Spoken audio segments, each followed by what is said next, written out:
Der neue Duotone Evo ist ein komplett neu aufgesetzter Schirm, also mit einem anderen Aspektratio, neues Panel-Layout und alle Details sind hier überarbeitet. Die Fronttube wird abgestützt von einer 6-Punkt-Waage ohne Pulleys. Für ein möglichst direktes Steuern haben wir hier natürlich eine direkte Verbindung zu den Tipps und es gibt 3 verschiedene Möglichkeiten der Anknüpfung, um den Bardruck und Turning Speed an den jeweiligen Geschmack und den Stil zu verändern. Klassisch wie gewohnt haben wir das große Ein- und Auslassventil von Duotone und ein wirklich gerade gehaltenes One-Pump-System. Wer seinen Kite der Länge nach aufrollen möchte, dafür gibt es weiterhin am Ende eines Tipps ein Ablassventil. Und an beiden Tippenden haben wir jeweils einen Self-Rescue-Handle. Trinity TX heißt das Flugtuch bei Duotone und das ist ein Mix aus einem Triple und einem Double Ripstop Material. Die Bridle ist so gestaltet, dass wir bei diesem 3-Strutter nur am Ende der Fronttube Leinenabweiser benötigen, da man davon ausgeht, dass sich an den mittleren Querstruts die Bridle nicht verhängen kann. Der Rahmen wird hier abgerundet durch kleine Dacron-Einsätze an den Tips und eine leichte Tuchdopplung an der gesamten Abrisskante. Damit hier nichts über Gebühr flattert, sind mehrere Kunststofflatten im Bereich der Abrisskante eingesetzt. Als Verstärkung dienen hier gummierte Gewebematerialien auf allen Punkten, wo es mal scheuern oder aufschlagen kann. Die Quertubes sind jeweils mit einer Single-Naht am Flugtuch befestigt und von der Innenseite gedoppelt und verklebt. Ganz klassisch gibt es zum Abschluss im Übergang vom Fronttube-Material zum Flugtuch einen breiteren Tuchstreifen.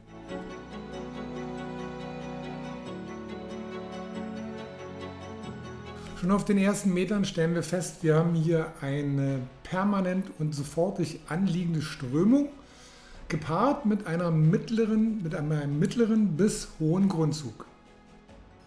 Eine Eigenschaft, die gut an sich zum Foilen passt, da aber hier die Kraftspitze beim neuen Evo nicht so stark ausgeprägt ist, braucht man schon auch gerade bei sehr wenig Wind halt einen langgezogenen Weg, eine langgezogene Flugphase in Loops, um bei sehr geringem Wind, also mit einem Next Generation Foil, großer Bauart in 1250 zum Beispiel bei 85 Kilo, bei 7 bis 8 Knoten auf dem Foil zum Fahren zu kommen.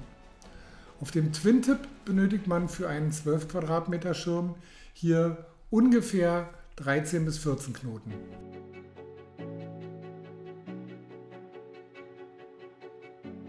Ihr seht schon, das ist kein Wunderwerk, das sind vergleichsweise gute durchschnittliche Leistungen. Wenn man jetzt hier für den absoluten Leichtwindbereich agieren möchte, dann ist natürlich ein Juice oder ein D-Lab Juice eindeutig um Längen voraus von der Leistung.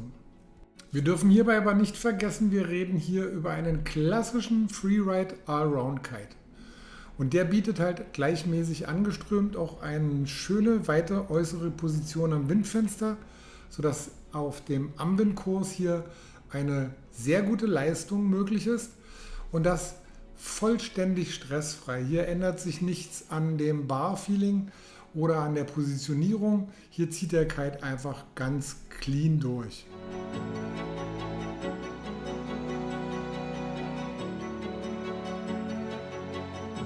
Und an dieser Stelle muss ich es gleich vorwegnehmen, das, was das besondere Moment hier ausmacht beim neuen Evo, ist das Bar-Feeling.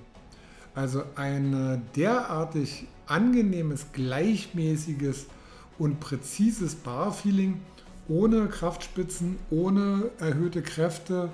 Alles bewegt sich hier im leichten bis mittleren Bereich und reagiert fast schon selbstständig, sodass der Kite an die gewünschte Position fliegt.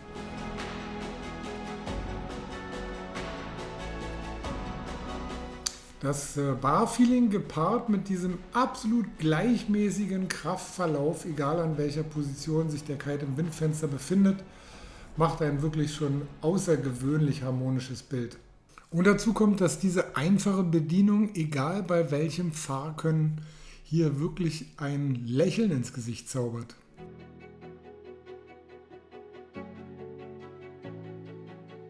Ihr seht schon, es geht hier nicht unbedingt halt um das Maximum an Leistung in jedem Bereich. Es geht um Gleichmäßigkeit. Gleichmäßiger Vortrieb erlaubt einfach sich das Konzentrieren auf das Board und auf das jeweilige Geschehen, egal mit welchem Produkt man es kombiniert, ob in der Welle, ob mit dem Foil oder an dem Twin-Tip. Hier ist es wirklich immer sehr, sehr gleichmäßig. Und das wird auch hervorgerufen durch die immer runden Radien, die der Kite fliegt. Und auch hier ist die Kraft stets gleichmäßig, ohne dass der Fahrer in irgendeiner Weise überfordert wird durch eine plötzliche Änderung der Kraft.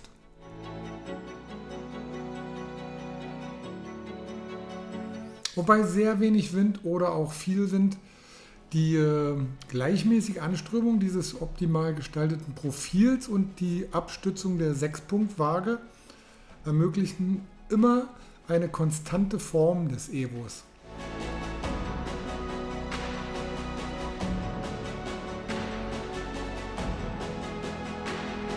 Seine Deep-Power-Wirkung ist äußerst linear. Durch ein gleichmäßiges Wegschieben der Bar oder auch das Loslassen wird die Kraft hier sofort deutlich reduziert, ohne dass eine über Gebühr Down-Tendenz zu vernehmen wäre.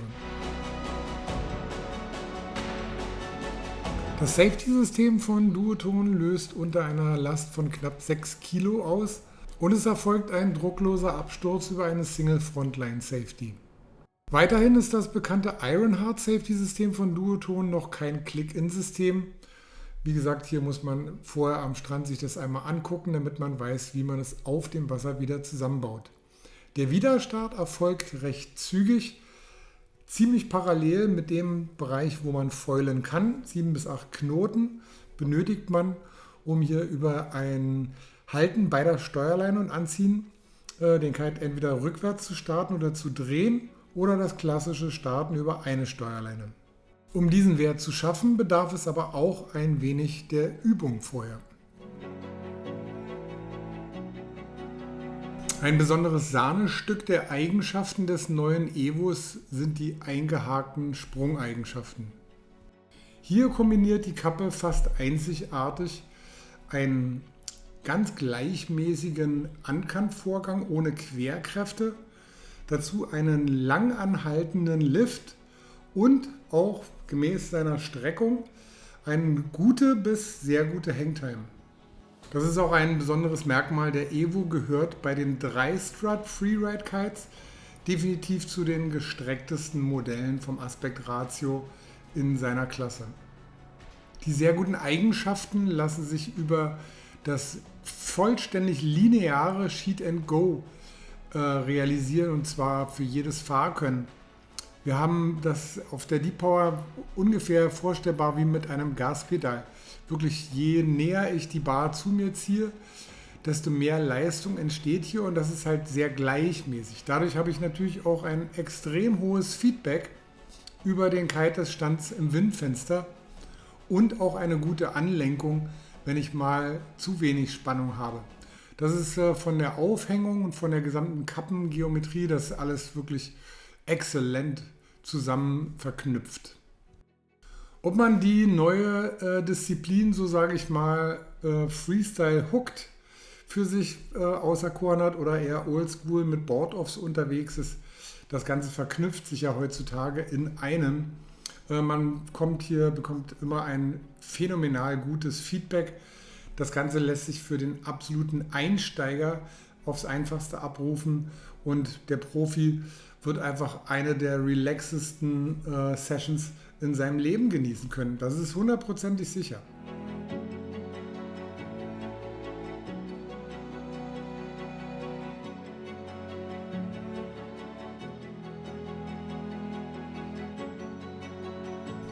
Auf der Webseite von Duotone steht als Einsatzbereich Freeride Freestyle Wave.